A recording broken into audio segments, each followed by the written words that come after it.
Welcome to Eternal Dread, where fear never sleeps. Tell us where you're watching from, and what time it is, because terror has no limits. If you're brave enough, share and comment, but beware, something might be watching you too. Now, turn off the lights, and let the dread begin. I work in a small operations facility for a data science company, just on the edge of Antarctica, with one simple task. Monitor the pressure of a small tank of an unknown substance. It's not that it's actually unknown, by the way. Just me and my co-worker don't know. We've been out here for almost 3 years, and no one has told us, and we've never asked. Mainly because up until recently, no one cared. Our job is essentially to email a number to some scientist on the other side of the planet every hour of every day, 7 days a week. It's a tasteless job with not a lot of substance of work, but it pays well. Not to mention living nearly isolated away from everyone is a nice change of pace from city living. Recently, however, me and my co-worker, who we'll call Jason, have been experiencing some strange things near our outpost, despite not much supposed to be happening in this barren corner of the earth. It started about 2 weeks ago. The pressure of the substance, or the object inside, who knows, was substantially higher on Monday than it was on Sunday. This alone was odd. The object we were observing never changes pressures or places. To describe it in more detail, the container of the substance is a small metal cylinder about 6 inches long and 4 inches wide. It sits in an isolated room with only a specialized and incredibly slow LiDAR scanner to serve as visual input, out of fear that too much exposure to any kind of light-bearing cameras would somehow affect the substance. The room is consistently held at exactly 0 degrees Celsius, or 32.0 degrees Fahrenheit. The room never deviates from this temperature. The container sits in the center of the room, unmoving. It is never interacted with from either me or my co-worker, or any inspectors that stop by, or any of the supply runners. It is entirely isolated in its exact state, 24-7-365. So to walk in one morning, and to see that the pressure has increased from the default 16 psi that it's been set at for 3 years, to a whopping 30 psi, we were obviously a little spooked. Right after we sent the email, we were notified of an approaching aircraft carrying a small inspection team.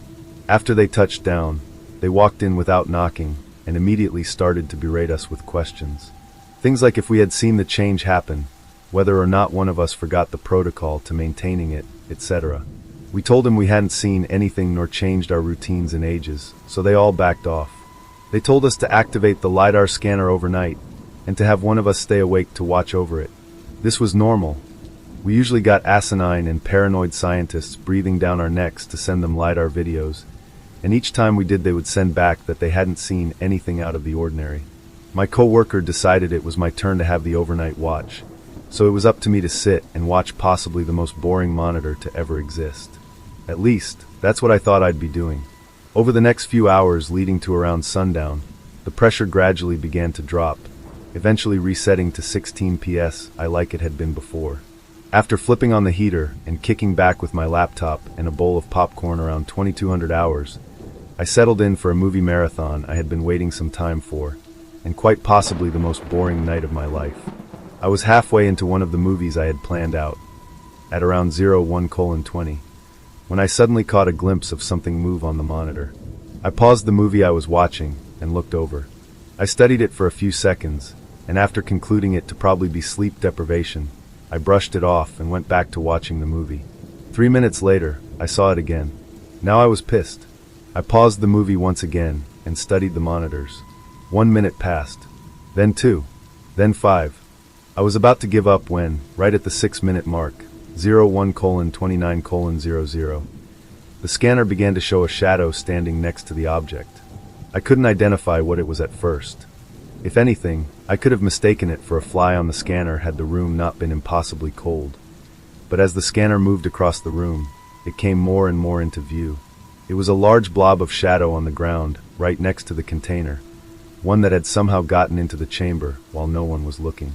It appeared to be the shadow of something vaguely human, but it was like the thing it was casting off of was invisible. As the shadow appeared, the pressure increased back to 30 psi. I froze. Nothing was supposed to make it into the chamber. If someone had actually somehow gotten in, I was fired.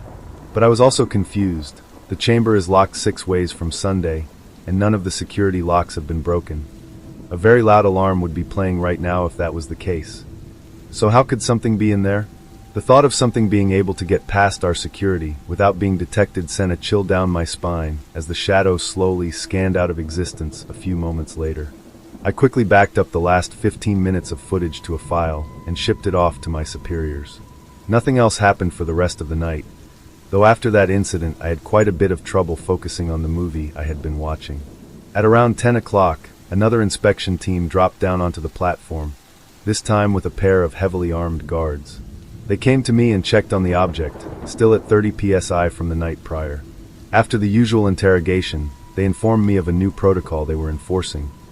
The two men they had brought with them were to stand guard outside of the chamber containing the object every night for the next 2 days. I didn't argue against it. Like before, the pressure dropped again to 16 psi over the course of the day. My coworker took to the night watch the next night. According to him, he hadn't seen anything happen, but he had also fallen asleep around 2 o'clock, so I didn't exactly believe him. Sure enough, looking at the footage, at approximately 2:58, just under an hour after my coworker had fallen asleep, the same shadow had appeared slightly closer to the object. We had no idea what else to do but send the footage once again. As expected, another inspection team came down with even more guards to station, a loop I was already growing fairly tired of. So this next night I decided to make both me and my coworker stay up. One to watch the monitors, and one to loop around the chambers building with a flashlight. We were in polar night at this point. Polar night, for those unaware, is the 6 months of darkness Antarctica experiences because of how it's angled towards the sun. This means that walking outside requires a light, which, as you can imagine, provides incredibly low visibility, especially with the crappy lights we had on the side of our helmets. It happened around 4 o'clock or 5 o'clock. I can't even remember the specific time, nor do I care to check. My coworker was making a round around the chamber when the shadow appeared in the room. I snatched my radio. "Hey," I said. "It's in the chamber. You see anything?" "Over." "Nah," he replied. "Not yet. Making my way around one more time. I'll see if I can spot something." Then a minute passed. Then 2. Then 5. Then 7. Then I got fed up and radioed in. "Anything?" No answer. The chill from 2 nights ago ran down my spine again. "You see anything?" No answer. I started to panic. The shadow grew bigger on the screen, slowly starting to encapsulate the object in its cover, the caster still very much invisible in the chamber. Eventually I got tired of waiting for the radio. I holstered it on my jacket, ran out into the hallway, locked the door, and stepped outside, the cold air snapping against my face. I pulled out a pair of binoculars I had brought out and peered toward the chamber's location. The guards were gone. I've never sprinted faster in my life. The entire time I screamed over the radio, "Jason? Jason?" and yet still received no response. A sense of dread washed over me as I turned onto the bridge connecting the main facility to the tower where the chamber resided.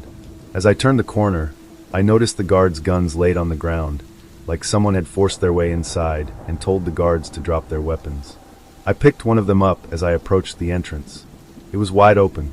In fact, the door was laying on the ground just inside. I'd like to tell you one more thing about this chamber. There is technically a way inside. It's through a giant tungsten door blocking off the entire chamber.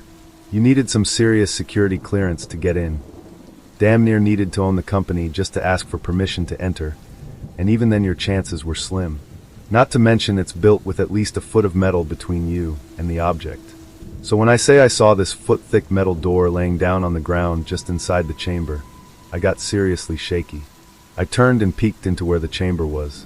Standing inside was a tall, slender figure, about 7 feet tall if I had to guess.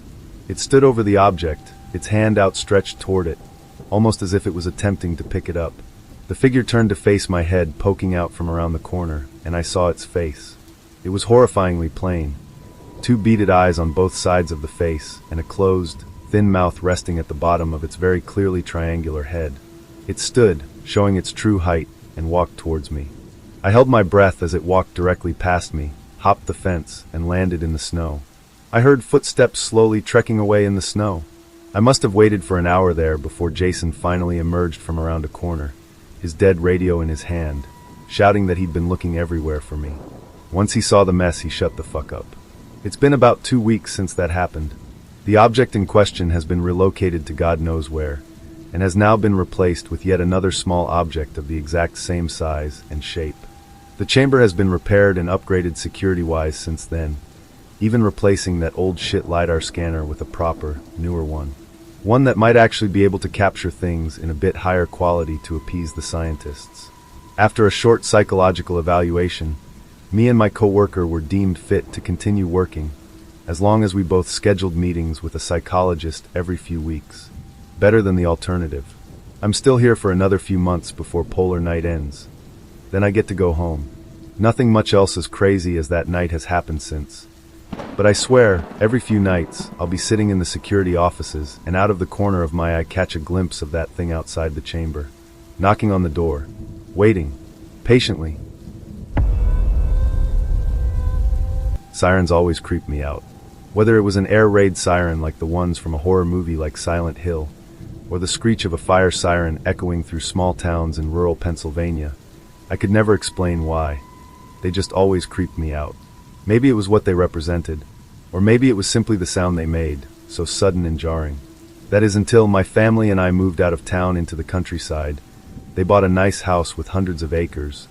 That now meant, however, we were far enough away from town that we no longer had to be jolted awake by sirens whenever a poor family was dealing with a fire somewhere in the county.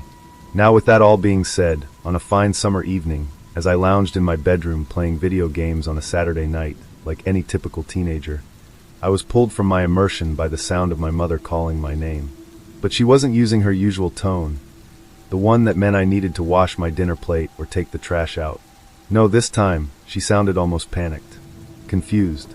I paused my game and came downstairs, stretching my arms and yawning after sitting in one spot for hours, my young bones cracking with sweet relief. "Yeah, Ma," I said grudgingly, but there was no response. I scanned the living room. It was empty. The TV was on, but the lights were off. I walked into the kitchen. "Mom, what did you want?" Still no response. I groaned and walked to the front door, noticing it was open. Outside, I could hear multiple voices having a muffled conversation. I stepped up to the screen door and saw my mother talking to my dad and one of our neighbors. The bit of conversation I caught sent a chill down my spine. Military checkpoints are being set up in town. They're urging everyone to head home and stay indoors. I chimed in. "Mom? Dad? What's wrong? Why did you call me?" My mother was biting her nails, standing anxiously as she bombarded our neighbor with questions. My dad walked up to the screen door, opened it, and beckoned me outside. "Charles, something weird is going on. The army's in town. Stay inside.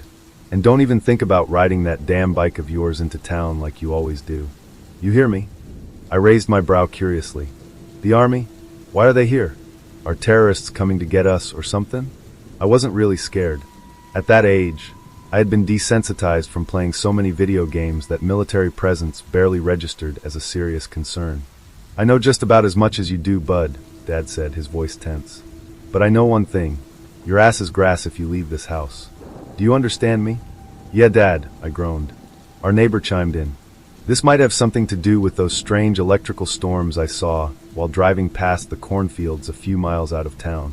The sky looked an unnatural red color, and the clouds swirled like a tornado was about to touch down. But the strangest thing? They've got tanks down there. What the hell do they need tanks for if it's just a storm?" The more they talked, the more I wanted to sneak out that night and take a nighttime bike ride into town. That is, if my dad hadn't put the fear of God into me. I knew I'd be dead meat if I got caught, so I shut that idea down quickly. I threw up my hands. "All right, I'm going back upstairs," I muttered, trotting back inside to continue my gaming session. Before I knew it, 9 p.m. turned into midnight. That strange phenomenon all gamers experience when they lose themselves in a good game. My eyelids were getting heavy. I passed out with my game paused and my bedroom window open, letting the cool breeze tickle my cheek as I snored. Then, thunder shook me awake. We've all been there, when a rainstorm creeps up in the middle of the night and wakes you with a house rattling crack in the sky. I looked over at my alarm clock. 3 a.m.? Ugh. Groggily, I stood up, rubbing the sleep from my eyes. All that soda had caught up to me, so I rushed to the bathroom to relieve myself. On my way back to my bedroom, I moved to shut my window until I noticed a shape far out in the yard. I squinted, but it was all a blur. I fumbled around my bedside table for my glasses. When I turned back, I saw her clearly. A woman. A very attractive blonde woman. She was slightly closer to the house now, facing me. Something inside me felt strange, though I couldn't formulate my thoughts as to what it was. It was like the first time I tried marijuana. I was incredibly relaxed, but stuck in a thought loop. It was then I realized her eyes locked onto mine, flirtatious and inviting. She looked like a princess poised and radiant in the moonlight. I noticed this at the time, but couldn't bring myself to question it. There was a mist curling around her feet. It was subtle but visible. It was an eerie wine-red haze, creeping and writhing like living tendrils across the grass. It should have been unsettling, but it wasn't. It was beautiful, the way it rolled and pulsed at her heels, and with each coy step she took forward, the grass beneath her wilted and withered. I barely noticed. A knot formed in my stomach, but I couldn't look away. I felt compelled, like love at first sight. Then suddenly she stopped, still staring into my eyes. That flirtatious look remained. I felt like I was dreaming. Her presence felt intoxicating. Then, she started humming a soft, innocent melody. A vision overtook me. She was taking me somewhere. A paradise. A dream come true. I felt numb, weightless. I needed to go to her. That was all I knew. A voice whispered in the back of my head, beckoning me to come outside. Then, my mother's voice shattered the scenery around me. "Charles! Charles! Wake up! Come downstairs, hurry!" I gasped, ripping my gaze away. My head snapped toward my open bedroom door. My mother's voice was urgent. I hesitated, glancing back at the woman. She hadn't moved, still staring. I exhaled sharply, then ran downstairs in a strange bout of frustration. Outside, my parents stood on the deck, pointing toward town. I could hear it now.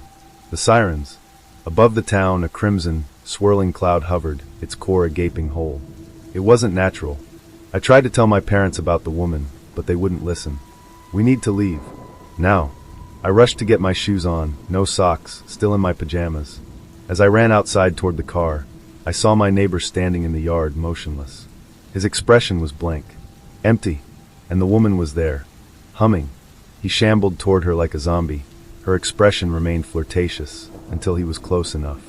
Then it changed. Her eyes turned black. Her lips twisted into a malicious grin. Her teeth turned jagged and sharp. He dropped on his knees in front of her, looking up to her like a subservient dog. She looked down at him and grinned. She placed her hand gently on the back of his head, and with her long, sharp nails, slit his throat gingerly, like a violin player ending a crescendo. The worst part of all of this was his reaction. He didn't make a sound. His body convulsed and spasmed violently as she pulled him to his feet, drinking from the gaping wound. His skin turned pale, then slowly withered as if the life had been drained from him. He looked like one of those frozen corpses hikers would find in the Himalayas. I couldn't look away. My body's response to fear has always been freeze. It felt like I was paralyzed and unable to move. I felt that awful, gut-wrenching drop in my stomach hitting all at once. Distant sirens wailed, their echoes bouncing between the houses, and somewhere beyond, gunshots cracked through the air like firecrackers on the 4th of July. It was then I felt my dad's grip on my shoulder, rough and urgent, as he yanked me toward the car, throwing me into the back seat and slammed the door shut. With shaking hands, he jammed the keys into the ignition, and the engine roared to life. The tires screeched against the pavement as we peeled out of the driveway. That's when I saw her, the woman, standing in the street, smiling. A slow, knowing smile that sent a shiver down my spine, crawling up my arms like 1,000 tiny insects. I turned away, pressing myself against the seat, but her face burned itself into my mind. As our house faded into the distance, my father spat out curses between clenched teeth, gripping the steering wheel so tight his knuckles turned white. "We gotta go through town," he muttered, barely above a whisper. "Only way out of the county." My mother sobbed quietly in the passenger seat. I slouched down, heart hammering, my mind running 1,000 miles an hour. The sky had turned blood red. Not a sunset kind of red, something worse, something sickly. Almost wine red, thick and seeping, like the whole world was bleeding out above us. Thunder rolled overhead, deep and guttural, the kind you feel in your ribs. I craned my neck, looking up at the swirling mass of clouds. Something was inside, something moving. The lightning flashed, striking buildings too close for comfort, and for a split second between the lightning strikes illuminating the area, I swore, if I squinted just right, I could see them. Silhouettes, in the eye of the storm, winged, circling, watching. The car jerked hard to the right, tires skidding. My dad swerved to avoid something, but my stomach turned as I looked out at the streets. Bodies. Men in military uniforms littered the ground like broken dolls, their faces hollowed out, skin shriveled and gray like dried fruit. Every single one of them drained, withered, lifeless. And then there were the women. Dozens of them, maybe hundreds, standing, watching. And the soldiers, they weren't fighting. They were walking toward them, arms limp at their sides, moving like puppets with their strings cut. No weapons, no resistance, just surrendering. It was a sight I wouldn't wish on my worst enemy. We sped past them. The car weaved through wreckage. Tanks driven into the sides of buildings, overturned vehicles, toppled streetlights. More bodies, more carnage. I caught glimpses of soldiers held up by their throats, feet dangling above the pavement, the life draining from them in slow, agonizing moments. Some were already on their knees, waiting for it to happen. My dad slammed his foot down on the gas pedal. The engine whined, the whole car rattling as we tore past the last row of buildings, heading straight for the cornfields.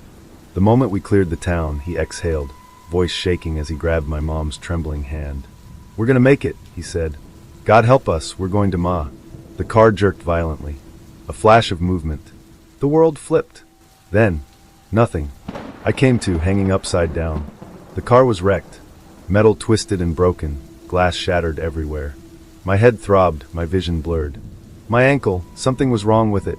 Felt hot, swollen. I called out. No answer. My mom and dad were gone. I twisted, crawling through the shattered window, dragging myself out onto the cold, damp grass. The sirens still screamed from town. I looked up. The cloud had grown bigger. Something moved in the corner of my eye. My dad, shambling into the field. My mom was chasing after him, stumbling, arms outstretched. "David," she screamed. "David, come back." Tears burned my eyes, hot against my blood-streaked face. Then, a shadow fell over her. A winged shape dropped from the sky, its arms wrapping around her like she weighed nothing at all. She barely had time to scream before it lifted her off the ground, carrying her upward, vanishing into the storm. My dad kept walking. He never turned back. I lay there, staring up into the swirling sky, my chest rising and falling with shallow, shaky breaths. The stars were gone now, swallowed whole by the storm. The humming started again, a low, familiar tune that sent a shiver through my bones. A shadow loomed over me. The woman, that same smile on her face. She knelt beside me, brushing a strand of hair from my forehead. Her fingers were ice cold. My final thought creeped in. My paradise is waiting. Hey everyone, it's been a while since I posted, but I found something you might like. My mom found a phone on the street. Since she doesn't know jack about tech, she asked me to check if I could unlock it and call a contact. I found a way, some glitch in the lock screen I found online, thanks, hackers of the internet. And yeah, curiosity got the best of me. Before calling anyone, I started reading the messages. I know, bad idea, but sometimes you just can't look away. Then I found this conversation. February 14th, 2018. 8 hours 42 minutes and 2 seconds. Sent hey. Been a while since we talked. Don't hate me for this, but I'm not reaching out for good reasons. You know it's just you and Daniel for me. And with you so far away, it's getting worse. The anxiety won't go away. Ever since Emily died, every day is hell. But this feels different. I think I'm going crazy. 8 hours 43 minutes and 5 seconds. Received hey, good to hear from you. Even if it's not for good reasons. You still sound like you're struggling. Maybe you should see a therapist again. I still don't understand why they let you out. 8 hours 46 minutes and 42 seconds. Sent was kinda hoping for more compassion, less judgment. I'm a grown-ass woman, Jessica. I'm 46. I think I can tell if I'm doing okay or not. I'm not a danger to myself or anyone else, so legally they couldn't keep me. I'm just tired, and sometimes my brain gets tangled.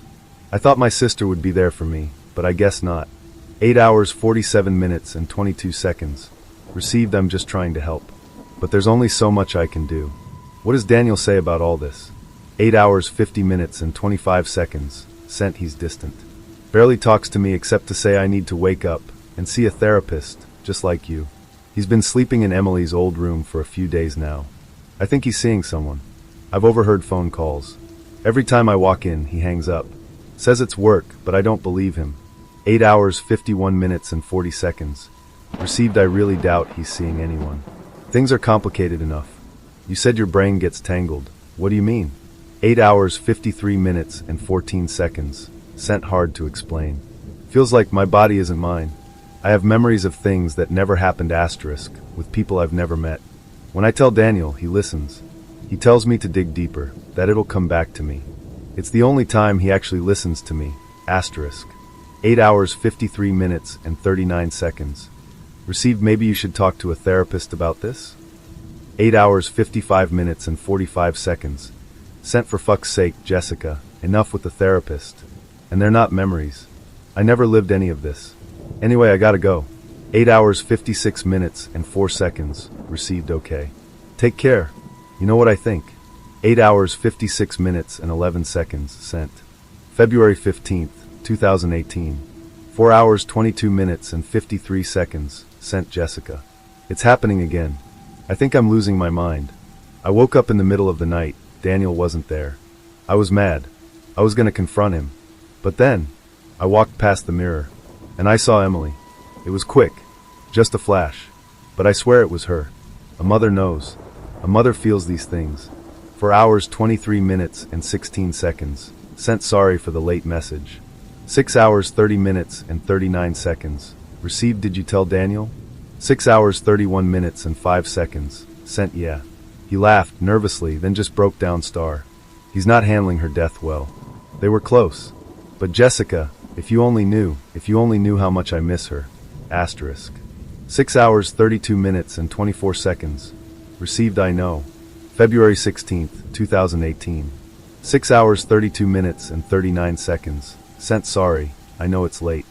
I had a nightmare. But it felt so real, asterisk. The fire. I keep dreaming about the fire. But this time it was different. This time, I was the one trapped in the room, asterisk. Jessica, I swear to God, I felt it, star. The heat. The pain. The asterisk smell, star. Jesus, the smell. I don't think I'll ever forget it, asterisk. 6 hours, 43 minutes, and 21 seconds. Received, what exactly do you remember? 6 hours, 44 minutes, and 38 seconds.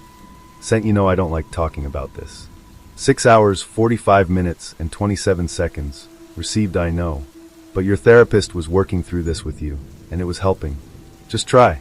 Please. You need to do this on your own.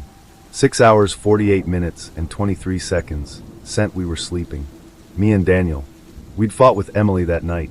Something about a party. Boys. First big fight. We went to bed. After that, it's all a blur. I hear Daniel screaming. I smell smoke. Heat everywhere. 6 hours, 48 minutes, and 38 seconds. Sent, Daniel is carrying me. We're leaving Emily's room. But she's not with us. 6 hours, 49 minutes, and 3 seconds. Received, why were you in Emily's room? 6 hours, 49 minutes, and 20 seconds. Sent, I don't know. Why are you asking me that? 6 hours, 50 minutes, and 16 seconds. Received, think, please. What were you doing in there when Daniel found you? You have to remember, but you have to do it. 6 hours, 50 minutes, and 33 seconds. Sent, I don't know. I think I was sleeping. 6 hours, 53 minutes, and 48 seconds. Received, sleeping. In Emily's room. 7 hours, 1 minute, and 37 seconds. Sent, yes. Maybe. I don't know. Maybe Daniel and I fought, and I crashed there. I don't remember. 7 hours, 1 minute, and 56 seconds. Received, okay. And then, 7 hours, 2 minutes, and 51 seconds. Sent, nothing. Blackout. I woke up in the psych hospital, star. Daniel was there. He came every day, asterisk. 7 hours, 3 minutes, and 21 seconds. Received, why were you hospitalized? 7 hours, 7 minutes, and 11 seconds. Sent, what the hell, Jessica? My daughter died. Burned alive. Is that not a good enough reason to lose my fucking mind, asterisk? Asterisk. 7 hours, 7 minutes, and 42 seconds. Received, yes. But, how did the fire start? 7 hours, 7 minutes, and 58 seconds. Sent, you know. The firefighters said a candle tipped over in Emily's room. 7 hours, 10 minutes, and 17 seconds. Received, and what was she doing? 7 hours, 12 minutes, and 57 seconds. Sent. She was burning photos, star. Of the three of us. She was pissed off. Just asterisk stupid teenage angst bullshit, star. What's your point? You trying to make me feel guilty? Make me say it's my fault. Asterisk. 7 hours, 13 minutes, and 19 seconds. Received the firefighters never mentioned burned photos. Just a candle. 7 hours, 15 minutes, and 38 seconds. Received no. But you were. Emily. You remember it, because it's your memory star. You started the fire. You burned the photos after fighting with your parents. Your mother died in the fire. Daniel carried you out, but you passed out from the smoke. Asterisk. You woke up on the stairs. You saw your mother burning alive. Asterisk. Daniel couldn't save her. This is the second time you've been hospitalized. And every time, you forget star. Baby, asterisk, it's not your fault, star. You don't have to live for her. Asterisk. You have to forgive yourself. 7 hours, 16 minutes, and 39 seconds. Received asterisk. Daniel is taking you to the hospital now. They're gonna take care of you. Love, your aunt.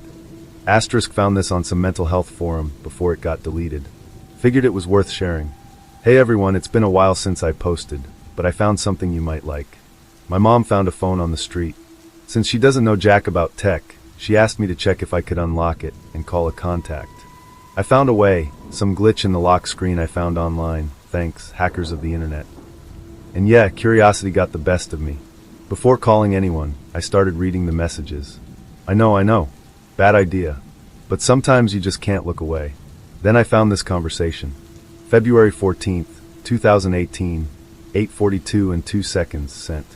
Hey, been a while since we talked.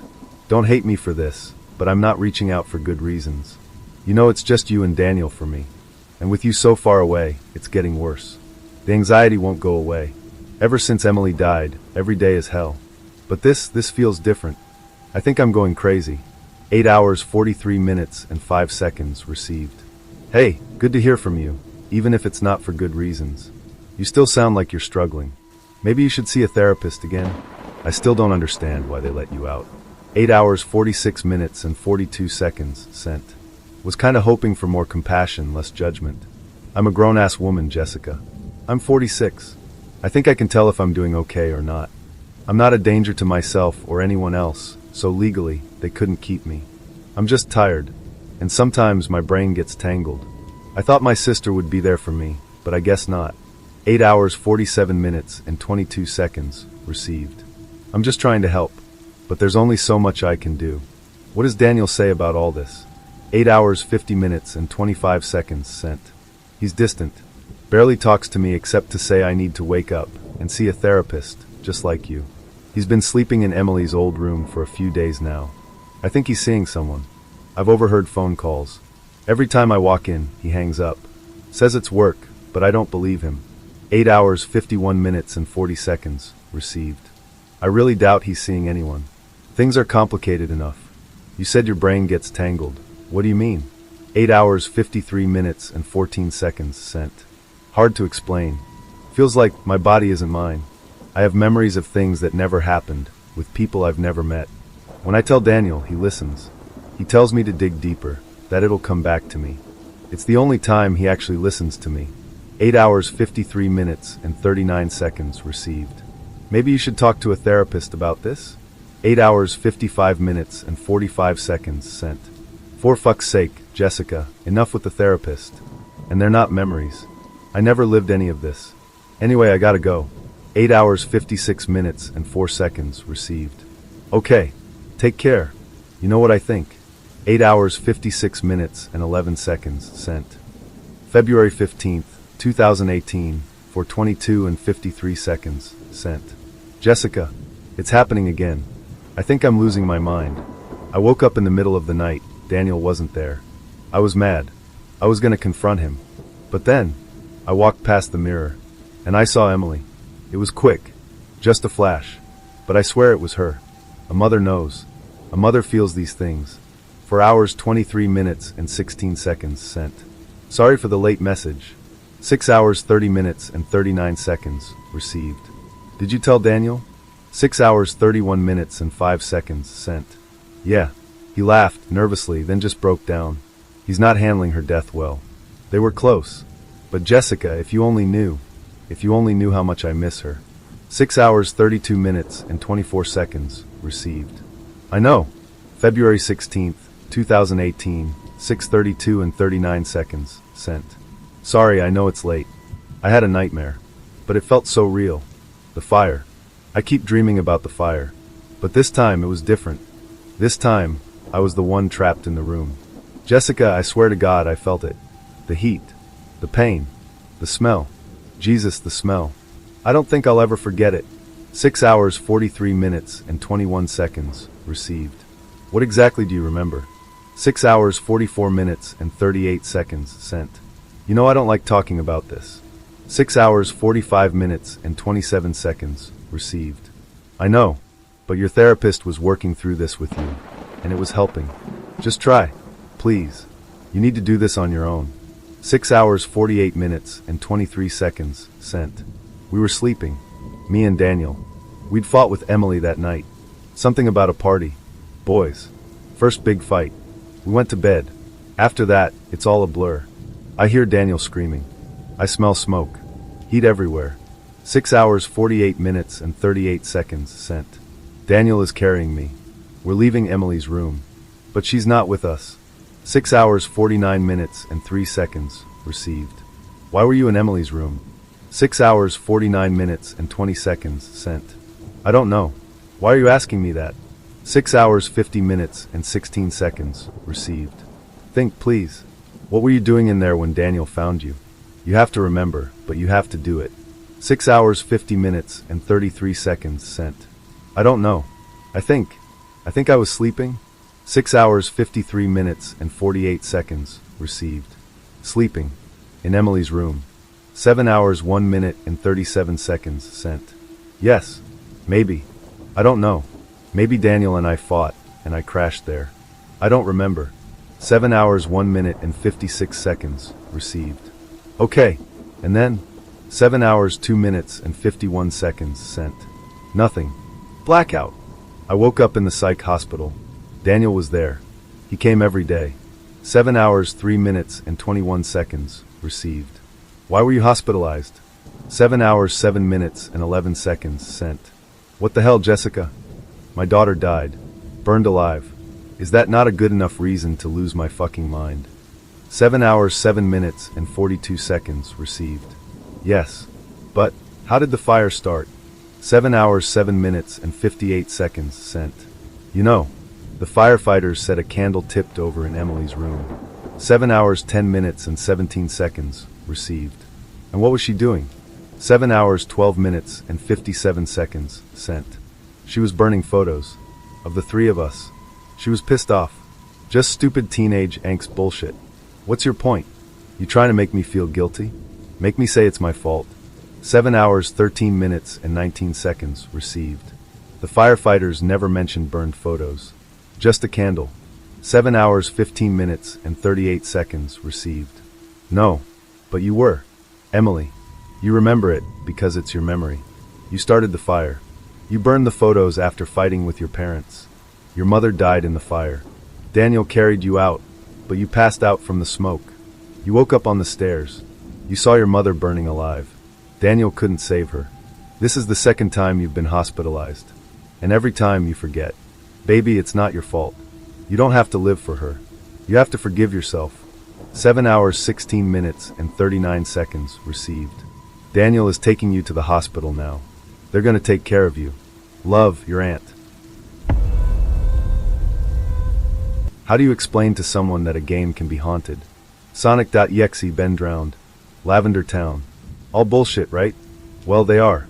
I remember laughing about how goofy and campy they were with my older brother back in 2013. Bleeding red eyes, distorted models, the music making you sick. It was stupid, but it was fun. Was. I live near the town park, and every year there's a big car boot sale where everyone gets rid of their old shit and gets a nice wad of change for it. Me and my brother used to go down there all the time. There was a guy who'd sell a ton of old, rare games, and we fancied ourselves as the next Jontron or PBG or Catacaris. So we'd buy them and hope for a shitty, rare game we could overreact to for 20 minutes for our 10 subscribers. One year I was 7. Way back in 2015. I remember it pretty clearly. My brother was looking over the old man's NES games and found one that didn't have a label. He held it up and laughed. Hey, Chris, it's a creepypasta. And I'd laugh. Maybe it's a haunted. Mega Man. He's firing blood, Lucas. The old man didn't understand. We'd apologize and explain. Haunted game creepypastas and the like. He didn't get a word of it. He just shrugged. Said his son left these games behind when he moved out, and he was getting rid of them all. I remember that day well. It was the last time I saw my brother as he was. Before. He changed when he tried whatever that damn game was. Got jumpy, scared, standoffish. I kept asking him about it, but he just shrugged everything off. Asked what the mystery game was, and he kept saying it was broken. Then one day he got sick. Really sick. The kind that takes your hair, makes you look skeletal. Then another day, I woke up to Mom wailing, Dad telling me to stay back, not to look in his room. I don't remember that day quite as well, but that's a good thing. It doesn't hurt anymore, I think. But recently I remembered. His NES. The game we bought for it. The creepy one, and how he changed after he played it. I remembered our time spent reading lame creepypastas over and over, and I made 2 and 2 connect in my head. There was no way, right? How? How could a game actually be haunted? I stood up in my chair, deciding to leave my homework for later, and headed down the hall to his room. I didn't go in frequently. 10 years, and it still stood as a frozen moment in time. Our old NES we played it on was still there. All his games, his amiibos, his figures. But the NES was important. I checked what was inside it, and I froze like I'd found a corpse. It was the unlabeled cartridge. Still there after all this time. But it couldn't be. He loved his NES. He'd never just stop playing it. Unless something scared him out of it. I gripped the controller, prepared for whatever it was that did what it did to my brother. And nothing. Blank screen. But I could tell there was some video signal, as the TV wasn't telling me that I needed to connect anything. I sighed. Yeah, that was dumb. He must have just gotten sad, sick and died. I put the controller down and apologized. I didn't know why, maybe it was to him. But then the TV flickered. Sorry. My blood froze. It hurt me. But how? This was a normal NES. No microphone. But there it was. Sorry in all red caps on the TV screen, like a bad creepypasta. I stood, still as a statue, as I stared at the machine's message. Then it happened again. Are you still there? I scrambled to unplug the NES. My breathing became unsteady, frantic. I felt like I was going to faint. I said again to nobody, "This isn't real. You aren't real," as I gripped the plug in my hands and stared into the black abyss of the TV screen. "Just fuck off," I spluttered. "I can't." I shuddered, looking down slowly at the unplugged wire in my hands. This is impossible. There's no power to it. My mind raced a mile a minute as I tried to think. Then it hit me, the other wires, the video cable was still there. I reached around the back of the television, making sure not to touch the screen, and found the adapter. Without a second guess, I yanked it out and double-checked the screen. Nothing. The text was gone. I stood in the room, clutching both wires and trying to control my breathing. Trying not to cry. Did this happen to Lucas? Did this kill my brother? I started to ruminate on that. My fear and grief turned into anger. I almost moved on my own, grabbing the haunted system and running outside to the trash cans. I ripped the lid off and went to almost dunk the system in when I heard someone behind me. "Hey, what's that?" I froze like a character in a bad animated movie, then turned slowly to face whoever said that. It was my neighbor across the street. About my age, a shaggy-looking skater kid-looking dude who peered at me curiously beneath his brunette bangs and red beanie. "Ah, sick dude. Is that an NES?" He pointed to my hands. "NNO." I yelped, then I gathered some composure. "No. It's busted." This didn't deter him. "I know a lot about tech, dude. I could fix it." I shook my head. There's no fixing this. The hippie-looking guy didn't seem even slightly put off, but he shrugged. "All right, bromigo, if you say so. Just would have been good content. Check me out on YouTube, hey." I put my hand up to get him to stop talking. That's okay, man." He didn't take the hint, but started walking off. Spooky gaming, all right? Subscribe to me. I watched him like a hawk as he walked off. Then I put the system into the trash and shut the lid. I looked at the trash can for a second, weighing if I really should toss a memory of my brother, even if it was haunted. But I couldn't risk it. What if it came for me? For Mom? I wiped away the tears that started forming. "Sorry, bro. I hope you understand," I said to nobody. I slumped back into my room and lay on my bed. I stared at the ceiling as I tried to steady my breathing. Whatever the hell that was, it was gone. The day was winding down already, so I checked my phone. 10 p.m. Fuck it. best time to go the hell to bed. I woke up again with a start, no nightmare, so whatever that was hadn't done it to me. I rubbed my eyes and got out of bed when I heard Mom call for me. She looked concerned and tired, like she always did since Lucas died when she came into my room. "Chris, someone's been in the trash." I lumbered down the stairs like I was Nosferatu, stiff and fearful. What, Ma?" My mother was staring out the window, perplexed and befuddled. "Someone," she looked at me closer, "tipped our trash over." I look outside and she's right. "Maybe it was a raccoon." "I'll clean it, Ma." She shook her head. "No, I saw someone running away.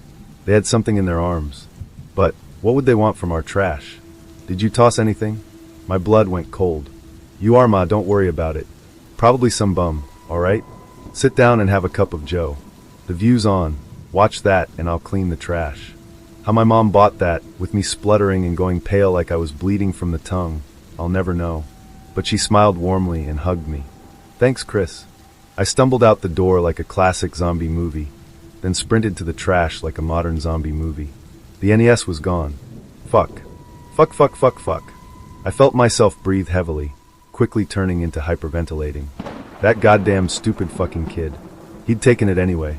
He waited for me to go back inside. Why? Why? I remembered what happened to Lucas. How he began to rot. How his hair fell out. How quickly he died not even a week. My brain stopped to a breakneck halt as I remembered. His YouTube channel.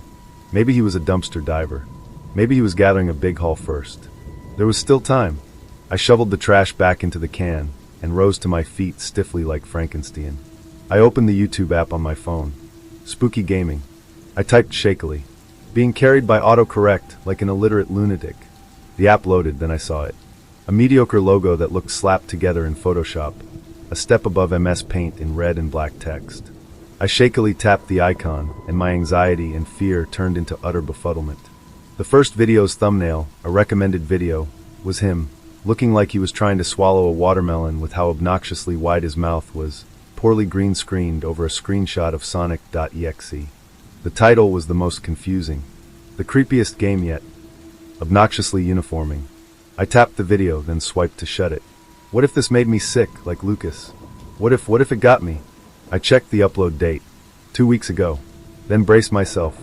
If it could affect me through the video, it clearly didn't bother that kid much. I weighed the risk, then tapped the video again. The video loaded, then cut to an ad for Hershey's chocolate. I cussed, then tapped the skip ad button the second I could. The first thing I saw was the kid, in a room that looked absolutely coated with horror and gaming memorabilia. I could make out Link's Master Sword, Jason's mask and poster for Grand Theft Auto 5, next to something that looked far less official for something called Emesis Blue. The kid was wearing his beanie and staring directly into the camera with a face that I could picture on a news reporter, happily reporting on a mass murder. Fitting, as he was opening with a story. So basically back in like the 90s, right? There was this dude called Patrick Grimley. The editing of the video was as obnoxious as the thumbnail, cutting from an actual mugshot of a man I assumed to be Patrick to a cursor hitting the subscribe button. Subtle. Respectful. I rolled my eyes. The dude had a wife and kid, right? They say his kid was an epic gamer, and his dad was a total hard ass about it. There was an AI-generated image of a kid, crying as a red-faced man yelled at him. Why the hell this idiot thought a Pixar art style was even remotely appropriate for this was honestly astounding. The man drank hard, not partying but like a drunk. The video cut back to his face, looking amused. Not cool, dudes.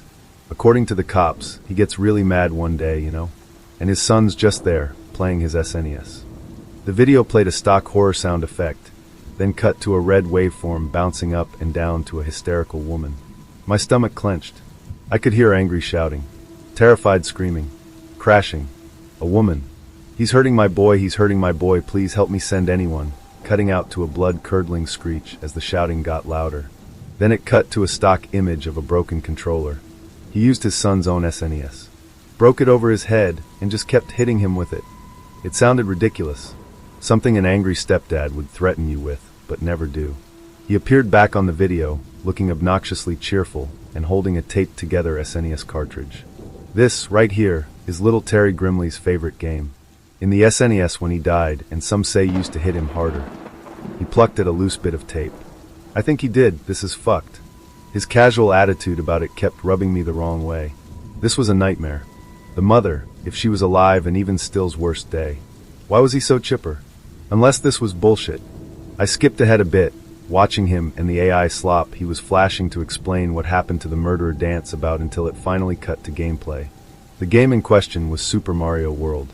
As he put it, a timeless classic, but I was always more of a Sega boy myself. It cut off gameplay for the 1000th obnoxious zoom into his face. They do what Nintendo. Am I right? I looked up from my phone. Nobody else was on the street, so I sat on the thigh-high wall nearby. Standing gawking at my phone like a lunatic might gather attention. The game finally came back on screen. For a moment it looked fine. The first level, I assumed I'd never played the game.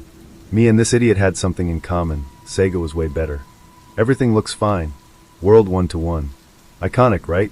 Mario waddled forward through the level. There were no enemies. Now that I was properly scanning for anything out of order, I realized there was no music either. The kid idiot, I still had to work out what I was calling him, was giving a running commentary. No Goombas, nothing at all. Weird, right? He reached where there would be a Yoshi egg in no time. Alright, let's see what's going on here. He grinned at the camera. The egg wobbled like something was about to hatch. Then nothing. The egg cracked open, but there wasn't anything in there. The idiot boy guffawed like a donkey. WHA, no Yoshi. Ha! What the fuck? Wait, what's this? Mario skipped towards a sign. Apparently, it wasn't meant to be there if his surprise was anything to judge. He went to read it, and a simple, esoteric message flickered on the screen. Nobody's coming to help. The dipshit started whooping in amused fear, like how Markiplier or PewDiePie would react to some monster in Amnesia. We're getting into some creepy stuff. Remember to smash that like button. I gripped my phone tightly. He was so okay with this. A day ago, I'd have written this off as some ARG.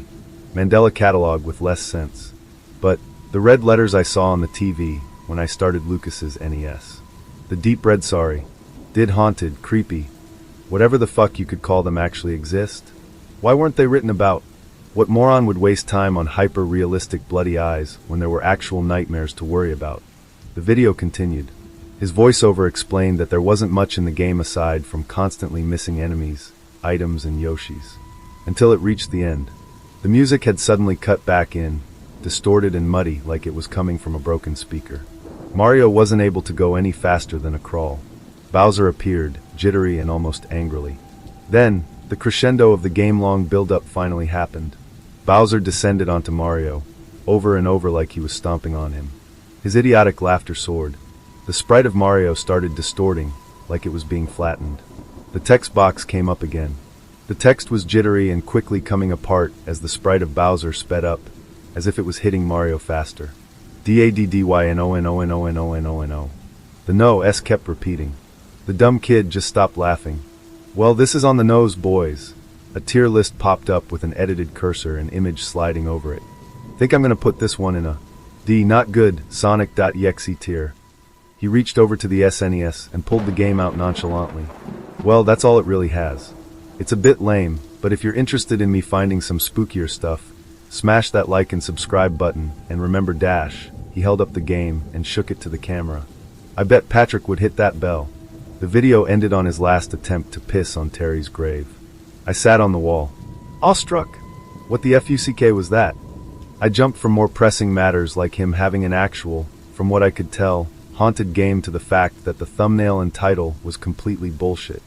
That wasn't scary, Peresi, but it was disturbing. I looked up and down the street. He had to live around here if he was just casually walking around to see me tossing the NES. I started scrolling his videos. Maybe he had at least one video where he went out the house. Some of the videos interested me. I think I partly wanted to make sure there was something he couldn't fake or easily get online. One was a lost prototype of a game, apparently made by a developer who started killing children. I watched him laugh like an idiot as he kept feeding cake to a boy who kept making crying sounds and getting larger until a prompt to hit. He popped up over the kid's stomach. He tapped it dramatically and the fat boy popped. Kept repeating on the screen as he made jokes comparing it to say 7-Un. The next video was him playing Earthbound. Ness walked into his house to find his mother, faceless and bloody. There were hundreds of other Nesses who swarmed him as the game started glitching out. Another video had Grand Theft Auto, Vice City. Tommy Vercetti kept walking, limping even, in a completely empty and colorless Vice City. A fog all over it like Rockstar and Konami made a really weird choice to set a GTA in Silent Hill. Tommy dropped to his knees in a more realistic fashion than the actual game for no reason, and a gray release faded onto the screen rather than the typical wasted. After that it was Final Fantasy VII, perfectly playable, but Cloud kept staring at the camera with hollow, empty eyes. All the dialogue was replaced with a name, Harry. The kid, ever the complete fucking idiot, laughed and revealed that that was his name. I finally had something new to call him that wasn't an insult, but a name didn't help me find where he lived. I kept scrolling through video after video, trying to find anything where he went outside. I found it, a haul video. Of course, he lived around here. He'd have probably gone to the car boot sale. The video loaded, and I got a glimpse of his front door as he was giving his trademark obnoxious intro. Red door, white fences as he walked down the street. I had a landmark to try and find him. I raised off the wall and started hunting. I went block to block, trying to find his front door. After about 3 blocks, I found a house that looked nearly identical to it. Red door, white fence. Bingo. I lurched to the front door and knocked like I was meant to be here. An older woman reeking of alcohol opened the door and brightened up like a literal cougar seeing prey. "Oh, hello there. Who dropped you off?" She leaned forward. I didn't want to waste time. "Hey, is Harry here?" She didn't take the hint. "Are you one of my boy's friends?" "He's got a few of them, but I would have remembered you, I think." I tried looking past her. Yeah, I am. Is he in?" I think she finally got the hint that I wasn't here to chat to her and leaned aside. "He's in his bedroom, sweetie. Go on up." I thanked her politely, pretended I didn't notice her eyeing me as I speed walked to the stairs and found a room with a large, moronic gamer at work poster on the door. It was just a hunch, but that was probably his room. I opened the door and heard the creak of his computer chair as he faced me. It was him, the kid I met yesterday. He took a second to recognize me, but by the time I had spoken first. "Where is the NES?" Harry looked shocked, but tried to keep his cool like a politician, trying to explain why he was on a flight log. "Oh, I know what you're talking about." I shut the door. "I'm not mad, but you need to give me that back." "All right." Harry stood up slowly, hands up like I was pointing a gun at him. "Look, bro, I don't know Dash." I stepped forward. He wasn't older than me, not by a long shot. He looked like if Jesse Pinkman was still attending high school, and he'd inhaled more cannabis fumes than oxygen. "You don't understand what that did, all right? Give me it back. I've seen your little YouTube Dash." "Oh dang, did you sub?" Shut the fuck up. Where is the NES?" Harry deflated a little. "Look, Bramigo, you were tossing it. That's like tossing out a holy grail." I tried to keep my cool. "Look, that's not like whatever shit you've been playing, all right? It's hurt people close to me." I pulled up a stool I assumed he was resting his legs on before I arrived, and sat on it like a teacher asking a delinquent to stop swearing in my class. "I need it back, okay? Please. I'm asking for your sake, too." Harry sighed. "'Kay, dude. It's by the CRT in the corner." He pointed. I picked it up and yanked the wires out. But I don't think it hurt anyone, man. My blood went a little cold from anger. "You don't know what you're talking about." I made for his door when he spoke again. "Nah, I do. These never hurt you." I stopped. I got ready to shout, but his genuine concern stopped me. "How do you know that, then? Since you're the expert." I said coldly. "This shit is my fucking jam, amigo," he said, motioning to his room. "I've played hundreds of these creepy shits." "Do I look bothered?" he said, reaching for a bong. I declined to comment, but the curiosity killed my cat, and I asked, "Why do you do this to yourself?" He looked up from his bong, which I only then noticed was shaped like Pickle Rick. "What do you mean?" I mimicked him as I motioned around. "This. You've got a fucked up collection of haunted shit, and you just expose yourself to it, over and over. For views." Harry grinned. "Average at least 100K, friendo." I shook my head and sat back down. "No, but does it not get upsetting?" Harry leaned back in thought, then answered. "Nah." We stared at each other. I waited for him to elaborate. "How?" Harry shrugged, then remembered something. "Watch this." He clicked on an icon on his desktop PC titled Vampire. This was the first thing I ever played. That was creepy, why dig? I stared at him, my eyes flickering from him to his monitor. It creeped me the fuck out too, but then I figured this would be one hell of a gimmick, right? Watch. The title screen for Vampire the Masquerade popped up on his computer. The music was low and deeper. "I thought my speakers were bust," he said with a chuckle. He clicked play, and the male Tremere was standing in the middle of a bent, distorted map. The trademark source engine noises as the engine shuddered to life stuttered, but kept going after the Tremere started moving. He made it move towards a large, warped building, and a sunken head of what I thought was LaCroix popped out, his eyes and teeth missing. They bit down on the Tremere, and his model started freaking out, falling through the floor as an armless horde of the other player models started weeping. A realistic scream bellowed out of the PC speakers. I felt tense. My mind hadn't quite figured out what I was watching. I was half expecting to hear Anomi's voice to start feigning surprise. But what I was seeing was real. I looked back at Harry. He was massively incapable of making something like this. I watched the Tremor's arms disconnect without a sound as the screaming intensified. Harry, as nonchalantly as he could, hit Alt plus F4 and the game closed. A notepad document opened with my arms, repeating at least 1,000 times. Harry didn't even blink and closed that too.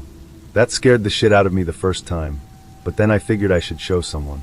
One thing goes to another, and he pointed to a framed award on his wall. A silver play button. I looked back at him, and he gave yet another cheeky grin. It's a living. Do you play anything normally? Harry nodded. Yeah, my other games are fine. I can show you.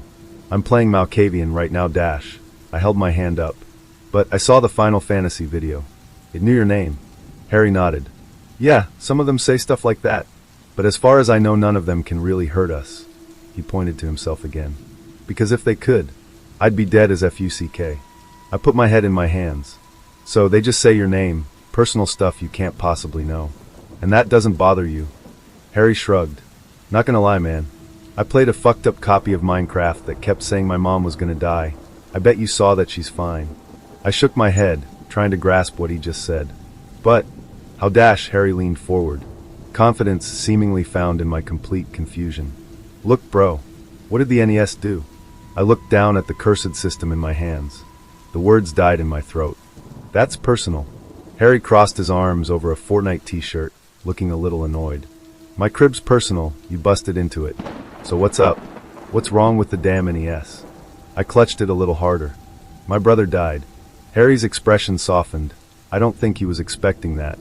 We found this game. It didn't have a label on it. I looked up and clarified. At that big boot sale they do up at the park? Harry nodded. I don't know what it was, but not long after, he got sick. He died in weeks. I remembered the game yesterday. I turned the system on and it spoke to me. Kept saying sorry, talking back when I spoke. I got scared, figured it must have done something to my brother. So I tossed it. Harry sighed. Shit, bro. I'm sorry. You should have said. I shook my head. Didn't think you'd buy it. Then I nudged my head to his PC. Well, I guess I was wrong. You're the only person who would. Harry chuckled. I gotta say though, these games really can't hurt. You. I looked up at him. What do you mean? Harry motioned around him again, as if to reiterate his point. Like the Minecraft. Told me mom was gonna drown. There was a village with a graveyard. Had a date on her grave and everything. He leaned forward. She's aquaphobic. She can handle a shower and wine, but she'd never go near enough water to drown. I think it was just talking shit. The date she was meant to die was at least 2 years ago. He stuck a thumb towards his PC, still whirring in an arrhythmic fashion. This isn't even my actual PC. Not the one I play on for funsies, anyhow. These games? Can't even use Bluetooth or Wi-Fi, whatever. This PC is haunted all to hell, but my other PC dash, he wheeled out from behind his desk, revealing a much fancier model of a PC, is just fine. Can play Vampire the Masquerade fine anyways. I looked down at the NES. Harry was living proof that this couldn't have hurt Lucas. But the timing was something I couldn't ignore either. Harry put his hand on the NES. Look, I'll test it. Alright. My head snapped up. No dash. It's alright, bro. No blame if this does kill me, alright? You tried to stop me. He slipped the NES from my hands with surprising ease. Really, you begged. But I was just too damn excited for the views. K. He slipped the wires into the system of his CRT in the corner of his messy room and turned it on. Dang. It's on. The TV was held on the black mirror of the screen. Then, hello. I shuddered. Fuck, that's it. I stood up, putting my hand on his shoulder. Turn it off, it'll dash. Harry turned around. Wait. I shook my head. Please, I don't want this to hurt someone else. Harry put his hand on my shoulder, making us look a little silly. You said this spoke back to you, right? I paused, then nodded yes. Yeah, it did. Harry let go and turned back to the screen. Hey, he said, as if he was greeting a friend. You there? The TV flickered. Still here. Harry snorted, like he was watching his cat fumble a jump. Did you hurt this guy's brother? I stuttered. W what? Hey, don't dash. No. I stood still as a statue. What? I loved Lucas. Neither of us said anything. Harry looked at me. Lucky guy. He was my friend. I nudged past Harry, kneeling in front of the CRT. I felt tears, but didn't do anything to stop them. He was my friend, too. I miss him. I miss him, too. I shook my head, sprinkling tears. Why was he scared? Before he died? What did you say to him? I didn't mean to. I couldn't believe I was even doing this. I put my hands up, as if I was placating a real person. It's okay, I don't blame you. Not anymore. I told him he was sick. Harry gasped a little in amusement. Oh damn, they're right sometimes. He walked to the door and opened it a crack. Ma, stay away from water. I heard his mother reply with a quick, confused, okay. I put my hand over my mouth. You were trying to help him. You knew he was sick before any of us did. That's why he was scared. He was worried. I'm sorry. I put my hand on the CRT, like I was comforting a child. It's okay. I'm sorry too. I looked down at the NES, placed next to the TV. I'll take you home, okay? I'm sorry I tried to throw you out. I'm gonna unplug you now, is that okay? Thank you. The terms were agreed to. I went to turn the NES off and unplug it, crying openly. Harry, for once, chose to read the room and stay quiet. As I went to unplug it gently, he tapped me on the shoulder. I turned to see him, trying to look comforting. You, wanna play something? I feel like you could do something relaxing. He looked to one of the 2 bookcases in his room. I got Mario Kart. I even downloaded the extra characters, and it's normal, nobody bleeds. I stared at him, and then I started to laugh. He laughed too. I wiped at my eyes with my sleeve. You know what? I'd love to. Harry beamed. A new friend made. I sat on the stool and turned back to the TV. Is that okay with you? The TV flickered. Yes. I nodded at the screen. Thank you. Then I turned to the monitor as Harry pulled a switch out of a Zelda case and slotted it in. The CRT flickered a little more, but I didn't see it. Too focused on trying to nail Harry with a shell. Take care of him, Harry.